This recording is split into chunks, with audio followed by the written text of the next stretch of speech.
कृष्णा कृष्णा हरे हरे,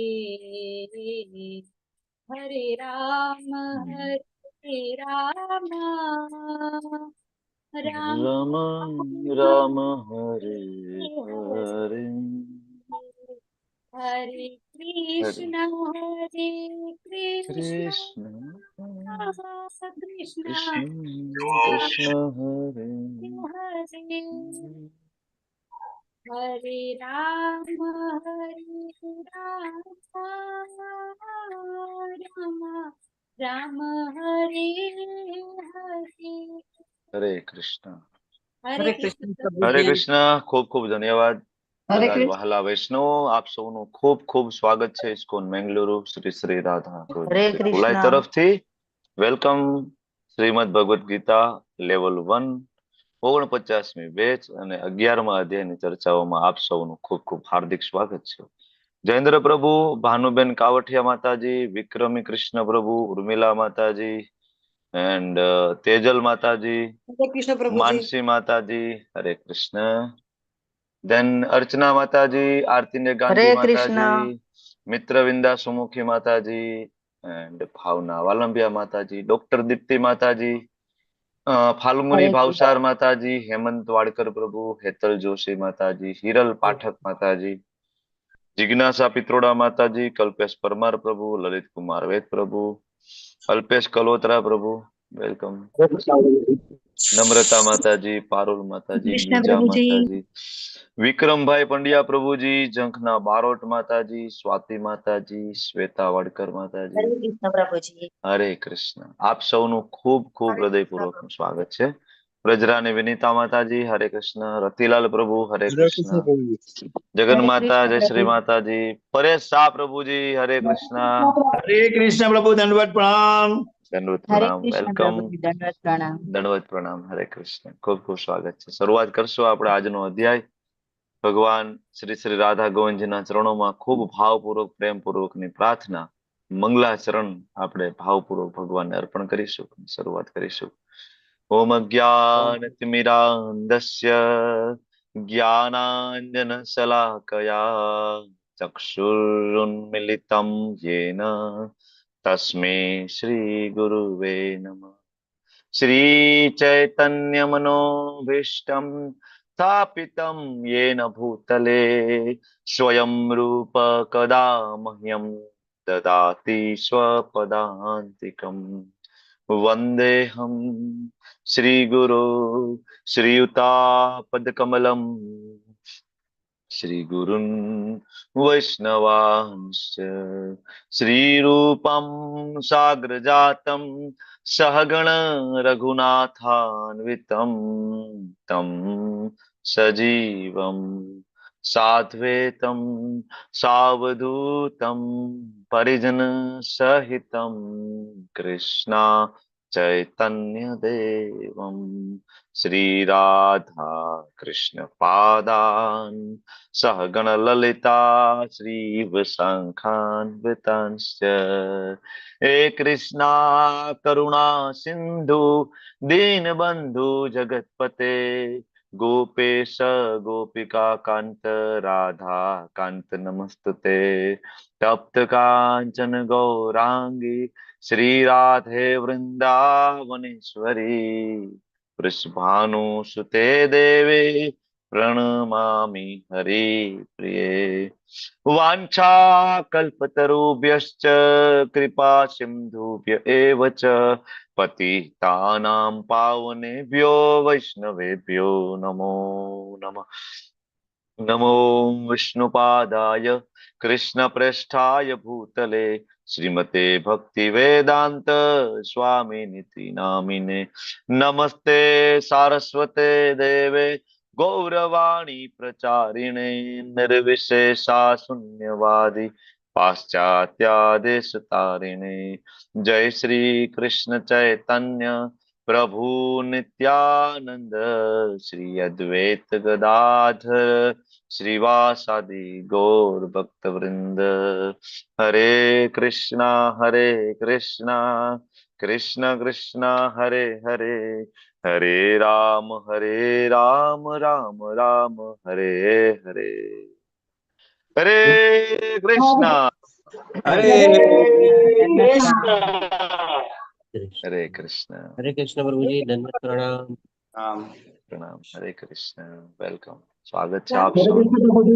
કૃષ્ણ હરે પ્રભુજી કૃષ્ણ. કોમલ માતાજી welcome.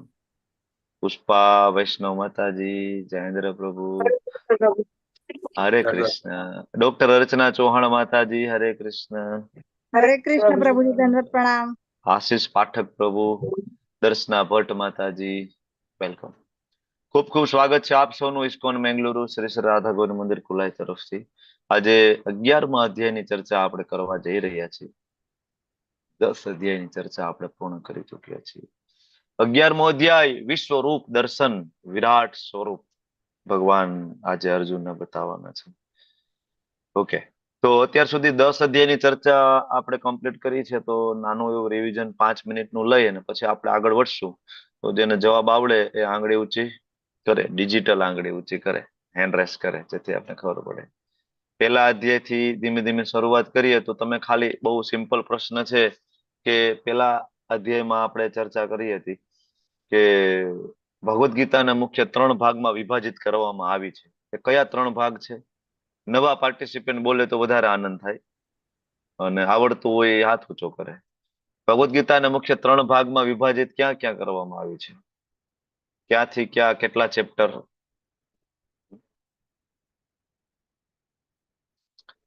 Okay, ચાલો હિરલ પાઠક માતાજીથી શરૂઆત કરીએ. બોલો પહેલા પ્રશ્નનો જવાબ. હરે કૃષ્ણ પ્રભુજી. ભગવદ ગીતામાં કુલ 18 અધ્યાય છે. એમાંથી જે પહેલા 6 અધ્યાય છે હમ. એ આપણે કર્મના છે. બીજા ઓકે. જે 7 થી 13 છે એ ભક્તિ યોગના છે. અને 7 થી 12 છે ભક્તિ યોગના છે અને 13 થી 18 છે એ જ્ઞાન યોગના છે. બરાબર છે, સરસ. બીજો પ્રશ્ન, અર્જુનના યુદ્ધના કરવાના 5 કારણો કયા કયા? શ્વેતા વાડકર માતાજી બોલો. શ્વેતા વાડકર માતાજી, અર્જુનના યુદ્ધના કરવાના 5 કારણો. શ્વેતા માતાજી, હરે કૃષ્ણ. હરે કૃષ્ણ પ્રભુજી. હરે કૃષ્ણ. પ્રભુજી, દંડવત પ્રણામ. કરુણા, કોઈ આનંદ ના હો, પાપ, આનંદ નથી, પાપ, કૌટુંબિક પરંપરા નાશ અને અનિર્ણયતા. અનિર્ણયતા. એ બાકી રહી ગયું? આવી ગયા પાછી. આવી ગયા. ઓકે, ખૂબ સરસ. ચાલો નેક્સ્ટ પ્રશ્ન છે. આપણે બીજા અધ્યાયમાં ભગવદ્ ગીતાની સૌપ્રથમ મહત્વની ફિલોસોફીનું આપણે અધ્યયન કર્યું. ફિલોસોફી કઈ? બીજા અધ્યાયમાં ભગવદ્ ગીતા આધ્યાત્મિક જીવનમાં આગળ વધવા માટેનું પ્રથમ પગથિયું. અર્ચના દવે માતાજી બોલો. આધ્યાત્મિક જીવનમાં આગળ વધવું હોય તો પ્રથમ પગથિયું કયું છે? અર્ચના દવે માતાજી. બીજા અધ્યાયમાં આપણે ભણ્યા છીએ. શરણાગતિ. શરણાગતિ. ઓકે, ચાલો. એકચ્યુઅલી આખી ફિલોસોફી આપણે ભણ્યા છીએ એટલે હું ફિલોસોફી તરફ આગળ વધુ છું. કારણ કે શરણાગતિ ત્યારે જ થાય કે ફિલોસોફી ને આપણે સમજીએ ત્યારે શરણાગતિ થાય. ભગવાન એટલે કોણ છે? નહીં, એ તો બહુ દૂરની વાત થઈ ગઈ. ચાલો કમલ પ્રભુ, હરે કૃષ્ણ. હરે કૃષ્ણ પ્રભુ. હું શરીર નથી, આત્મા છું. હા, બીજા અધ્યાયમાં આપણે 11 થી લઈને 30 શ્લોકમાં ભણ્યા કે હું આ શરીર નથી, હું તો આત્મા છું. જ્યાં સુધી આ ખબર ના પડે ને ત્યાં સુધી શરણાગતિ ના આવે. તમે જયારે બોડી કોન્શિયસનેસ હોય, બરાબર, હું આ શરીર જ છું, ત્યાં સુધી અઘરું છે. બરાબર, કોઈને પણ શરણે જવું. બરાબર, દાસ બનવાની જે પ્રોસેસ છે અહીંથી ચાલુ થાય છે. હું આ શરીર નથી, હું તો આત્મા છું અને આત્મા ભગવાનનો નિત્ય દાસ છે. બરાબર, ઓકે. ચાલો, તો ચોથા અધ્યાયમાં આપણે ભણ્યા છીએ કે ભગવદ્ ગીતા જગતમાં ક્યારથી છે અને કૃષ્ણ આ જગતમાં ક્યારથી છે. આનો જવાબ આપવાનો તમારા લોકો હાથ ઊંચા કરો. ભગવદ્ ગીતા જગતમાં ક્યારથી છે? જલ્પા જોશી માતાજી, સોનલબેન સરવૈયા માતાજી, ભગવદ્ ગીતા જગતમાં ક્યારથી છે? ચાલો, 1 જ મિનિટ છે. આ છેલ્લો પ્રશ્ન છે. 21,000 ક્યારથી છે? 21,000 21,000 વર્ષો. ભગવદ્ ગીતા ઓકે. હા હા છે. ફરીથી લેવલ 1 એટેન્ડ કરો, વારંવાર લેવલ 1 એટેન્ડ કરો. બરાબર, આ બહુ મહત્વના પ્રશ્ન છે, આના જવાબ આપણને આવડવા જ જોઈએ. બરાબર. ફાલ્ગુની ભાવસાર માતાજી, હરે કૃષ્ણ. હા પટલું. ફાલ્ગુની માતાજી, ભગવદ ગીતા હરે ક્યારથી છે કૃષ્ણ આ પ્રભુજી. પૃથ્વી ઉપર? હા, ભગવદ ગીતા ક્યારથી છે આ પૃથ્વી ઉપર? બોલો. ફાલ્ગુની માતાજી, હરે કૃષ્ણ. ભગવદ ગીતા આ જગતમાં ક્યારથી છે? ના કૃષ્ણના તો કેટલાય જન્મ થઈ ગયા છે. નહીં, એ તમે તો માઇક સમજાય બંધ કરી છે. દો ને. હરે કૃષ્ણ. જ્યોતિ ઉપાધ્યાય માતાજી, માઇક બંધ કરી દો, પછી તમે ચર્ચા કરો. તમે મને કહો કે ભગવદ ગીતા ક્યારથી છે આ જગતમાં? કલ્પના પટેલ માતાજી, બોલો. કલ્પના પટેલ માતા, ભગવદ ગીતા આ જગતમાં ક્યારથી છે? ભગવાન કૃષ્ણ ક્યારથી છે આ જગતમાં? કેટલો સિમ્પલ પ્રશ્ન છે. માઇક કેમ ચાલુ નથી કરતા તમે લોકો? ચાલો આગળ વધુ. હેન્ડરેસ તો ઘણા બધાના છે, એને પૂછી લો.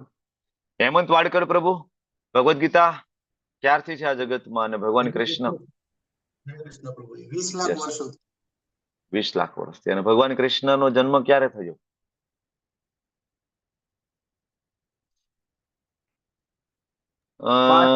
પેલા 5000 5000 વર્ષ, 5000 વર્ષ પહેલા. એની પહેલા ભગવાન હતા કે નહોતા? હતા. હતા. હતા. એની પહેલા પણ હતા. એનું કઈ પ્રમાણ, શાસ્ત્રિક કઈ પ્રમાણ તમને યાદ આવે છે કે કૃષ્ણ એની પહેલા પણ હતા? તો એનીબડી? લલિત ભગવાન કુમાર શ્રી કૃષ્ણ અજમ્યા છે અને શાશ્વત છે અને અજાત છે. બરાબર છે, સાચું છે. લલિત કુમાર વેદ પ્રભુ, ભગવાન કૃષ્ણ દ્વાપરમાં આવ્યા એની પહેલા પણ હતા, શું પ્રમાણ પ્રાપ્ત થાય શાસ્ત્રમાંથી? બ્રહ્મ સંહિતાનું ઈશ્વર પરમ કૃષ્ણ ઈશ્વર પરમ કૃષ્ણ. અને જે? પૃથ્વી ઉપર 20 લાખ વર્ષ પહેલા આવી.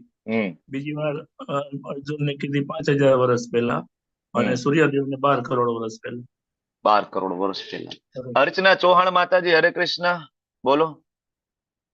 હરે કૃષ્ણ પ્રભુજી. હા, બસ એ જ કહેતી હતી કે ચોથા અધ્યાયમાં ભગવાને કીધું છે કે વિવસ્વાનને કીધી છે, તો એ કૃષ્ણ તો 5000 વર્ષ પહેલા આવ્યા, તો વિવસ્વાનને તો એ પહેલા પણ હતા એમ, એટલે ભગવાન પહેલેથી જ છે. અને ભગવાન કૃષ્ણનો કોઈ જન્મ નથી, ભગવાન અજન્મ છે.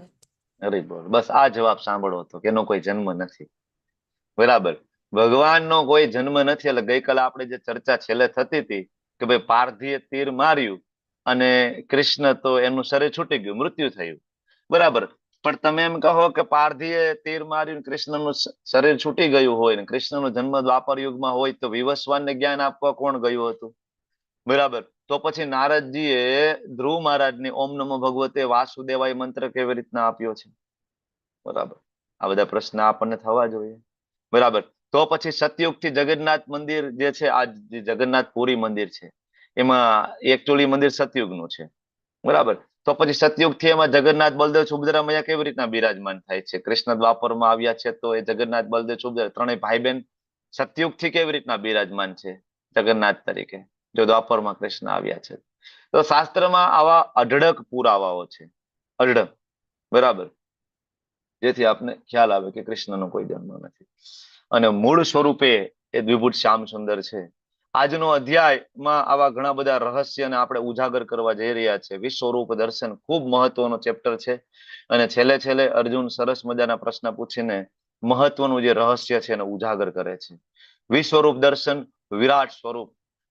અહીંયા અર્જુનને વિરાટ સ્વરૂપ બતાવે છે. આની પહેલા પણ ક્યારે વિરાટ સ્વરૂપ બતાવ્યું છે? એક્ઝેક્ટ આવું નહીં, પણ કદાચ નાનું થોડું બતાવ્યું છે. ક્યારે બતાવ્યું છે? આપણે દુર્યોધન શાંતિદૂત બનીને જાય છે ને, શાંતિદૂત બન્યા શાંતિદૂત બનીને જાય છે ત્યારે મિની એક્ઝેક્ટ આવું નથી. એકચ્યુઅલી શાસ્ત્ર પ્રમાણે આપણને કહે છે કે એક્ઝેક્ટ અહીંયા અર્જુનને બતાવે છે એવું નહીં, કારણ કે આ તો ફર્સ્ટ ટાઈમ ઇન હિસ્ટ્રી છે. બરાબર, પણ એવું નાનું એવું વિશ્વરૂપ, મિની વિશ્વરૂપ તમે કહી શકો. બરાબર, જે શાંતિદૂત બનીને ભગવાન ગયા હતા દુર્યોધન દુશાસનની સભામાં, ત્યારે પણ ભગવાને બતાવ્યું હતું.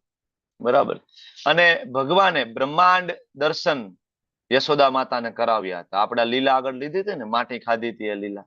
બરાબર, તો ત્યાં બ્રહ્માંડ દર્શન ભગવાને કરાવ્યા હતા. બરાબર, હવે આ અધ્યાયને અલગ અલગ 6 વિભાગમાં વહેંચવામાં આવે છે. વિરાટ સ્વરૂપ બતાવવા માટે અર્જુન વિનંતી કરે છે અને ભગવાન એના વિરાટ સ્વરૂપનું કહેવાય ને ઝાંખી વિશે પેલા સંભળાવે છે અને પછી સંજય એ વિરાટ સ્વરૂપનું દર્શન કરી અને એનું વર્ણન કરે છે સંજય. અને હવે અર્જુન જયારે વિરાટ સ્વરૂપ જોવે છે, અર્જુન પોતાનો અનુભવ વર્ણન કરે છે અને પછી અર્જુન પ્રાર્થના કરે છે. બરાબર. અને અર્જુનની પ્રાર્થના અને છેલ્લે અર્જુનનું ચતુર્ભુજ દર્શન માટેની વિનંતી. આ સાથે આ અધ્યાય પૂર્ણ થઈ જાય છે. આટલું આ અધ્યાયની અંદર મેન મુખ્ય કન્ટેન્ટ છે. બરાબર. શરૂઆત કરશું પહેલા શ્લોકમાં. અહીંયા અર્જુન બોલી રહ્યા છે.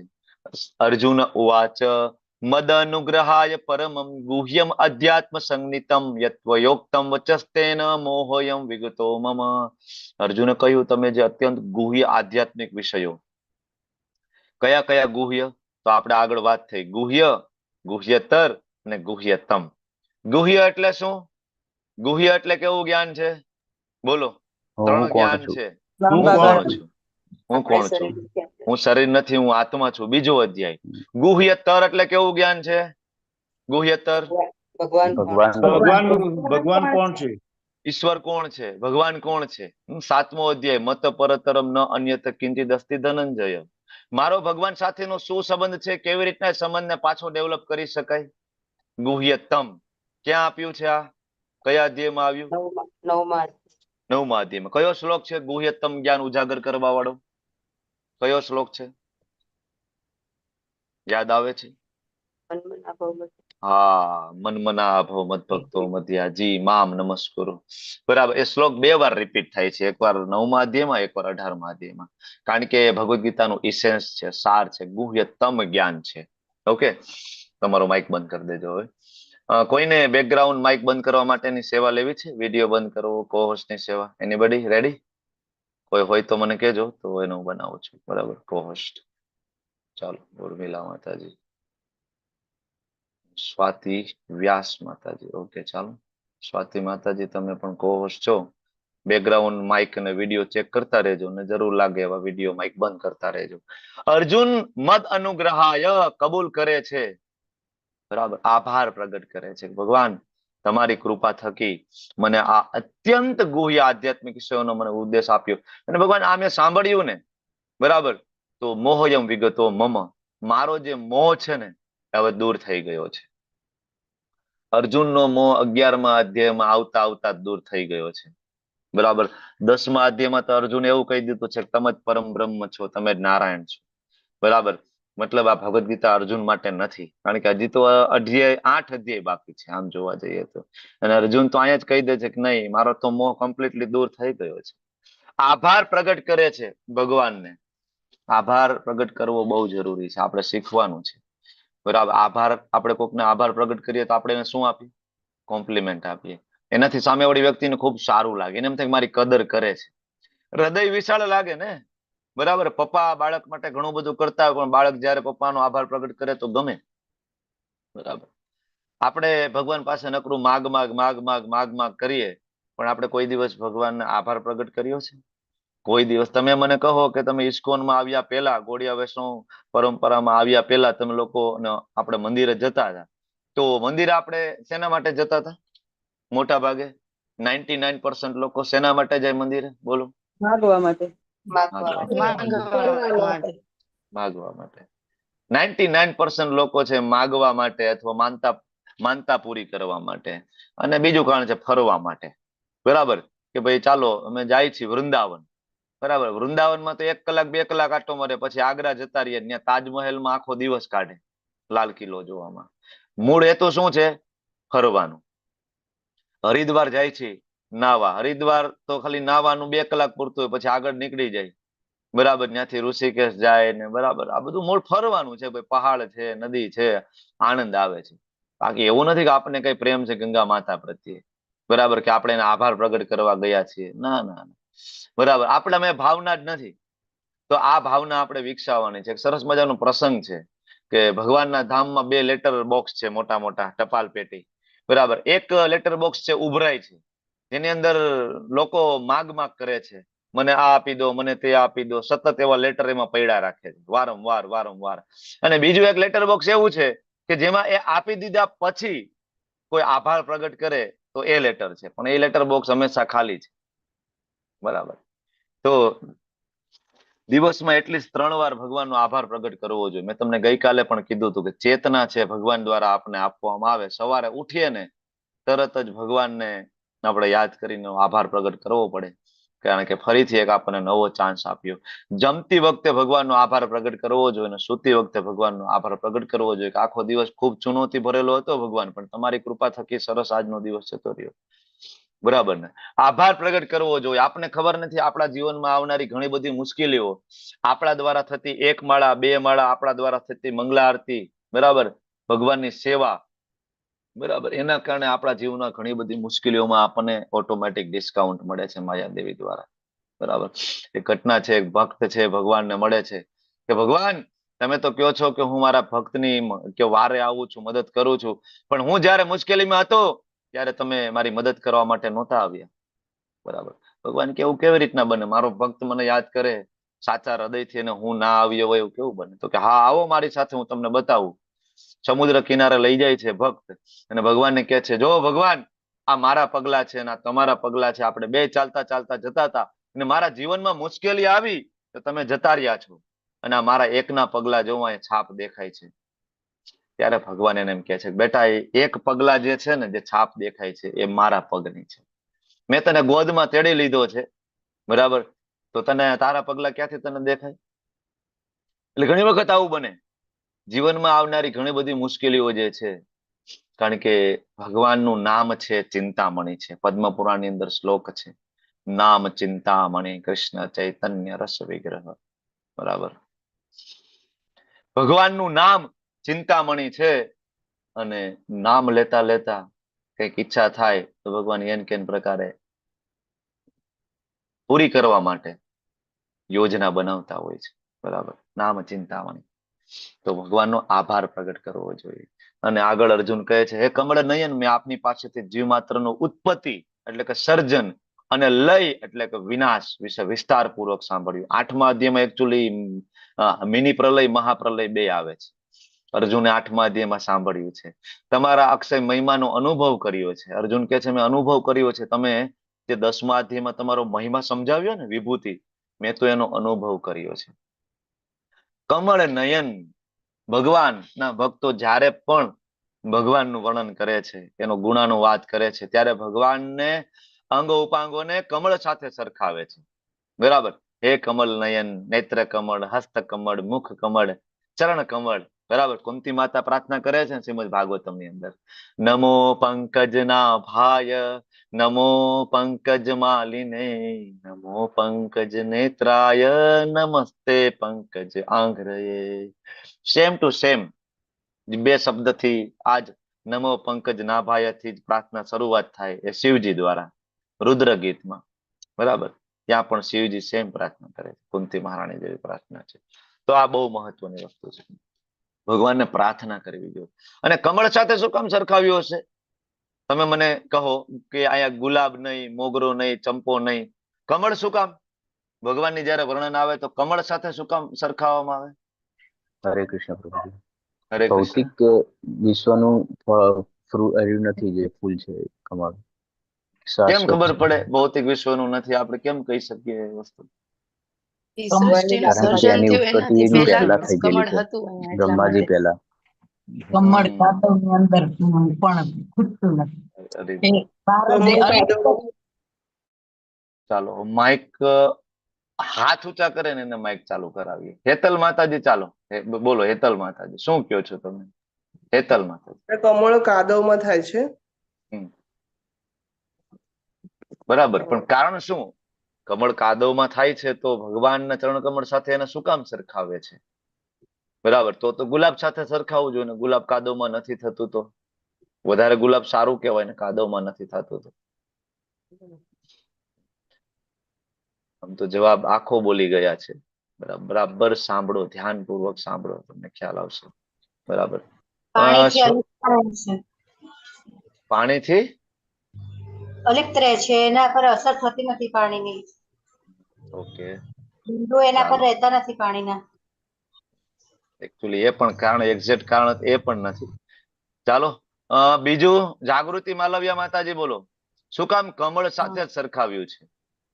જાગૃતિ માલવિયા. હા, હરે કૃષ્ણ પ્રભુજી. કે કમળની ઉપર કઈ પણ જાતનો મતલબ કાદવનો છાંટો કે કઈ પણ પડે તો એની ઉપર એક જાતનું કઈક શું કહેવાય એ હોય છે કે મતલબ એ નીકળી જ જાય, એમ એની ઉપર ટકે જ ના. કાદવમાં રહેલું હોય ને તો પણ તેની પાખડીમાંથી એ વસ્તુ નીકળી જાય છે. જિજ્ઞાસા પિત્રોડા માતાજી બોલો. હરે કૃષ્ણ પ્રભુજી, પ્રણામ. હાજી પ્રભુજી, એટલા માટે કે જેવો કમળનો જેવો કલર છે ને એવો જ ભગવાનના ચરણ કમળના એવા જ છે, એમ એવા જ રંગના છે. બરાબર છે, સરસ. ચાલો, અર્ચના દવે માતાજી બોલો, શું કામ કમળ સાથે સરખાયું છે? ભગવાનની નાભીમાંથી ઉત્પન્ન થયું છે. એકદમ નજીકનો જવાબ છે. એનું કારણ બહુ સિમ્પલ છે. કમલ પ્રભુએ પહેલા જ સાચો જવાબ આપી દીધો, પણ તમે જવાબ સાચો સાંભળતા નથી. એકચ્યુઅલી એક્ઝેક્ટ આન્સર છે કે બ્રહ્માજી આ જગતના પ્રથમ જીવાત્મા છે, બરાબર. અને બ્રહ્માજી પહેલા પણ આ જગતમાં કંઈ જો ઉત્પન્ન થયું હોય, બરાબર, તો એ કમળ છે. ભગવાન ગર્ભોદક્ષાય વિષ્ણુની નાભીમાંથી કમળ ઉત્પન્ન થયું અને બ્રહ્માજી તો પછી ઉત્પન્ન થયા, બરાબર. એટલે એવું કહેવાય છે કે આ કમળ છે એ બ્રહ્માજીની સૃષ્ટિનું ફૂલ નથી, કારણ કે બ્રહ્માજીએ સૃષ્ટિ સર્જન તો પછી કર્યું ને.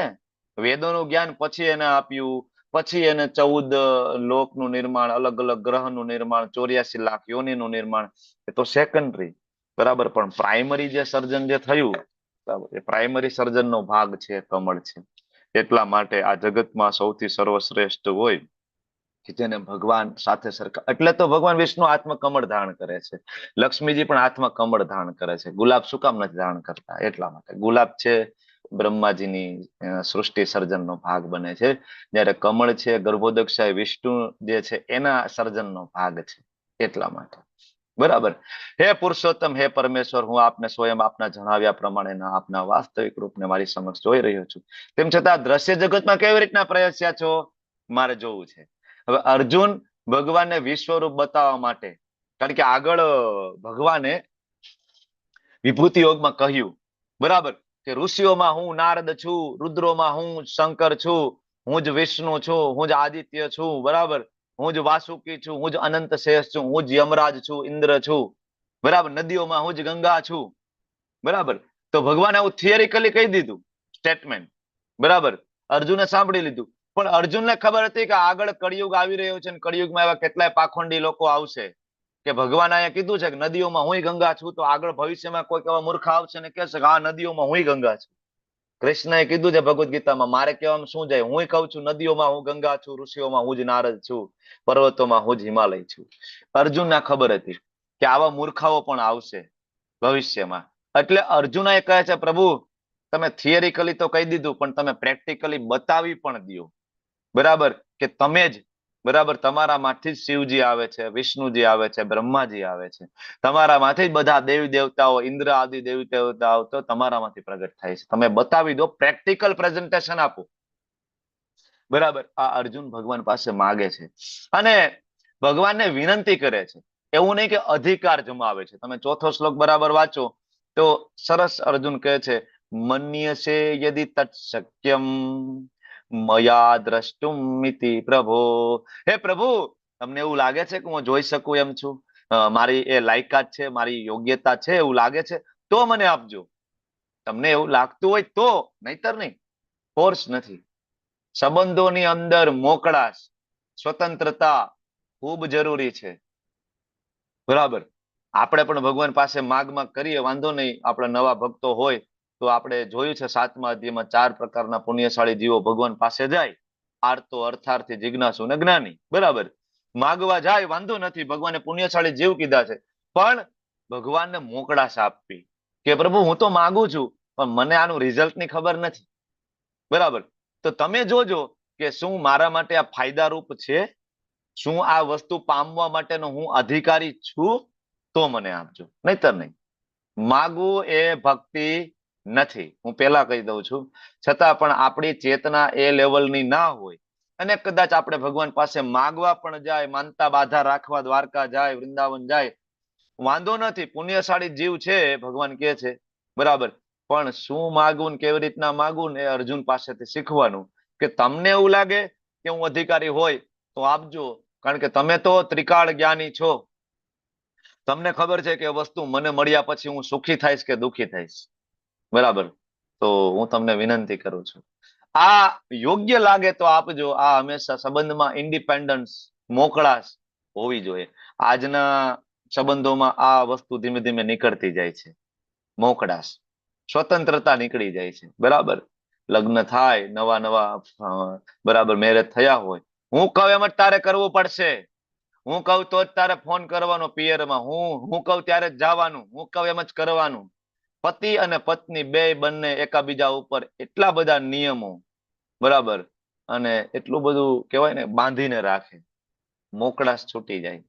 અને સ્પ્રિંગ ને જેટલી દબાવો ને એટલી સ્પ્રિંગ છે એ વધારે ઉછળે. સંબંધની અંદર મોકળાશ હોવી ખૂબ જરૂરી છે, બરાબર? તો હવે અર્જુન ભગવાનને કહે છે, ભગવાન વિશ્વરૂપ દર્શન કહો. વિશ્વરૂપ દર્શન શું કામ અર્જુન માંગતા હશે? અર્જુનને કોઈ શંકા છે ભગવાન કૃષ્ણ છે કે નહીં, બતાવી શકે કે નહીં? કઈ ડાઉટ હતો અર્જુનને? તમે મને કહો, અર્જુને વિશ્વરૂપ દર્શન શું કામ માગ્યું જોવા માટે? હાથ ઊંચો કરો, હેન્ડરેસ કરો, હેન્ડરેસ. અર્જુને વિશ્વરૂપ દર્શન શું કામ જોવું હતું? અર્જુનને શંકા હતી કે કૃષ્ણ ખાલી મોટી મોટી વાતો જ કરે છે, મને તો નથી લાગતું કે આ જે કે છે કે ભાઈ રુદ્રોમાં હું શંકર છું, તો દેખાડો. તમે શંકર હોય તો બતાવો, તમે ઇન્દ્ર હોય તો બતાવો, તમે યમરાજ હોય તો બતાવો. અર્જુનનો આવો ડાઉટ હતો કે પછી અર્જુન બીજું કંઈક વિચારે છે? જયેન્દ્ર મેવાડા પ્રભુ બોલો જવાબ. જયેન્દ્ર મેવાડા પ્રભુ. હરે કૃષ્ણ પ્રભુજી. વિશ્વરૂપ માટેના 3 કારણો હતા. અર્જુનનો વિશ્વાસ વધારવા માટે, એટલે કે અર્જુનજીને નામાં તો કોઈ શંકા જ નથી. અર્જુનજી કહે છે કે ભગવાન મને ખબર છે, એવું બધાને ખબર પડે એવું તમે કરો. હરી બોલ, ખૂબ સરસ પ્રભુ. પરમ બ્રહ્મ પહેલું કારણ છે અર્જુનનો વિશ્વાસ વધારવા. હરી બોલ. પૂર્વીનાયક માતાજી, બીજું કારણ શું? અર્જુનને શું કામ વિશ્વરૂપ જોવું છે? પૂર્વીનાયક માતાજી, તમે માઇક ચાલુ કરી શકશો? હું નામ બોલું ને એનું માઇક ચાલુ થશે. પૂર્વી માતાજી બોલો. નથી બોલવું? ચાલો. કોમલ કિરણ ગોર માતાજી બોલો. આગળ કોઈ બી એમ ન કહે કે હું ભગવાન છું, એના માટે અર્જુને મતલબ શ્રી કૃષ્ણજીને કહ્યું કે તમે વિશ્વરૂપ બતાડો, કેમ કે આજના જમાનામાં કોઈ બી ફ્રોડ કરી શકે કે હું ભગવાન છું, તો એ વિશ્વરૂપ તો નહીં જ બતાડી શકે. એટલા ભવિષ્યમાં આવનારા જે પાખંડી લોકો માટે, જે એમ કે છે પોતાની જાતને હું ભગવાન છું, તો એના માટે એક બેન્ચમાર્ક એસ્ટાબ્લિશ કરવા માટે. અને ત્રીજું કારણ મોના અંધારિયા માતાજી બોલો. કૃષ્ણ જે લોકો ત્યાં એ વખતે હાજર નહોતા, તો એ લોકો માટે પ્રમાણ આપવા માટે કે ભવિષ્યમાં જે લોકો આવે એ પણ જાણી શકે કે ભગવાન શ્રી કૃષ્ણ છે. હરી બોલ, ખૂબ સરસ. અર્જુનનો વિશ્વાસ વધારવો. શેનો વિશ્વાસ? પ્રચાર કરવા માટે. અર્જુન વૈષ્ણવ છે અને અર્જુનને ગમે છે ભગવદ્ ગીતા ભાગવતમનો પ્રચાર કરવો. તો અર્જુનને આગળ થિયરી આપી દીધી, તો અર્જુન ભગવાનને કહે છે પ્રભુ થોડું પ્રેક્ટિકલ પણ મને આપી દો, જેથી હું વધારે સારી રીતના પ્રચાર કરી શકું. અર્જુનથી એક આખી પરંપરાની શરૂઆત થવાની હતી ને, એટલા માટે. તો એક અર્જુનનો વિશ્વાસ, બીજું આપણા જેવા હાજર નથી એના માટે, અને ત્રીજું ભવિષ્યમાં કોઈ એમ કે હું ભગવાન છું, આ તો બતાવ વિશ્વરૂપ દર્શન. ભાઈ ચાલ, બરાબર. અત્યારે ભારતની અંદર લગભગ 8-9 જેટલા એવા લોકો ફરે છે જે પોતાની જાતને ભગવાન માને છે, બરાબર. એક તો અમારે સૌરાષ્ટ્રમાં રાજકોટમાં જ છે, બરાબર. એ ભાઈ પોતાની જાતને ભાઈ કેવાય કલ્કીનો અવતાર માને છે કે હું જ કલ્કી છું, ભગવાન કલ્કી. માથાના વાળ વયા ગયા છે, પેટ બહાર નીકળી ગયું છે, બરાબર, મોઢામાં દાંત પડી ગયા છે, પોતાની જાતને કલ્કીનો અવતાર. લલિત કુમાર વેદ પ્રભુ કદાચ મળવાઈ ગયા છે, રાજકોટમાં જ છે, બરાબર. રમેશ પ્રભુ એનું નામ છે, રમેશ, બરાબર ને. આવા છે પાખંડીઓ, મૂર્ખાઓ. બીજા એક સંપ્રદાયની અંદર એમ કે છે કે હું ભગવાન વિષ્ણુનો અવતાર છું. એ ભાઈના દાંત બહાર નીકળી ગયા છે અને એમ કે છે કે મારા પગની અંદર ભગવાન વિષ્ણુના ચરણ કમળમાં જે 16 ચિહ્નો હોય એ 16 ચિહ્નો મારા પગમાં છે. અચ્છા, તો એ ભાઈ શું કરે છે? તો કે ઘરે બધાને બોલાવે, જેને કમર દુખતી હોય ને એને કમર ઉપર એ પગ મૂકે એટલે કમર મટી જાય. ભગવાન વિષ્ણુનું આ કામ છે, એટલે 16 ચિહ્નો એને આપ્યા છે. તો આવા મૂર્ખાઓ, પાખંડીઓ સમાજની અંદર ફરે છે. એક વખત આપણા ઇસ્કોનના ભક્તો કુંભના મેળામાં હતા, બરાબર.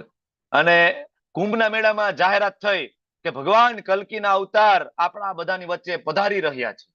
અને થોડી વારમાં તો હેલિકોપ્ટર આવ્યું અને હેલિકોપ્ટરમાંથી એક બાબા ઉતર્યા, આજુબાજુમાં 4-5 બોડીગાર્ડ, બરાબર, મોટી બધી પાલખી મંગાવીને પાલખીમાં બાબાને બેહાડ્યા અને આગળ સ્ટેજમાં.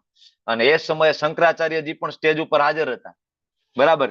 શંકરાચાર્યજી એ કઈ બોલી શકતા નહોતા, કારણ કે એવી જે જાહેરાત થઈ એકચ્યુઅલી એગ્રી તો એ નહોતા, બરાબર. પણ જાહેરાત બધા લોકો દ્વારા થઈને આવ્યા. આ ભાઈ તો આવીને બેઠા. હવે સ્વાભાવિક છે, ઇસ્કોનના ભક્તો હોય ને એમાં નવા ભક્તો હોય, એનાથી તો જરાય સહન ન થાય, બરાબર. કલ્કીનો અવતાર બતાવ, પ્રમાણ બતાવ, તરત આગળ જતા રહ્યા ઇસ્કોનના ભક્તો, બરાબર.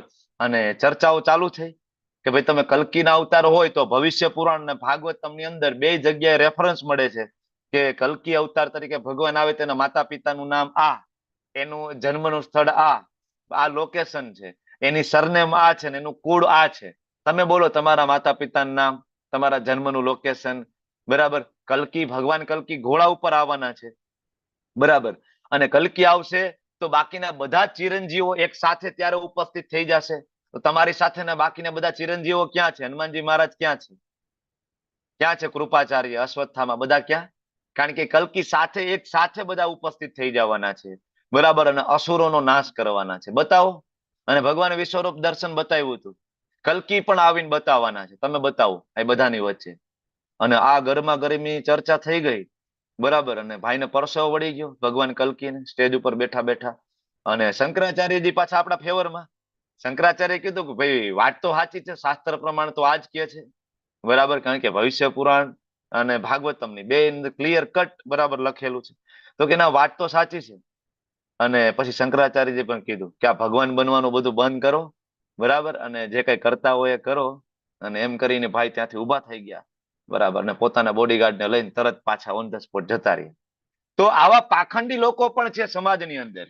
કેટલાય મત અને પંથ સમાજની અંદર એવા અત્યારે પ્રવર્તે છે જે પોતાના ગુરુ મહારાજને એમ કે છે કે આજ પૂર્ણ પુરુષોત્તમ છે ને આજ ભગવાન છે, બરાબર.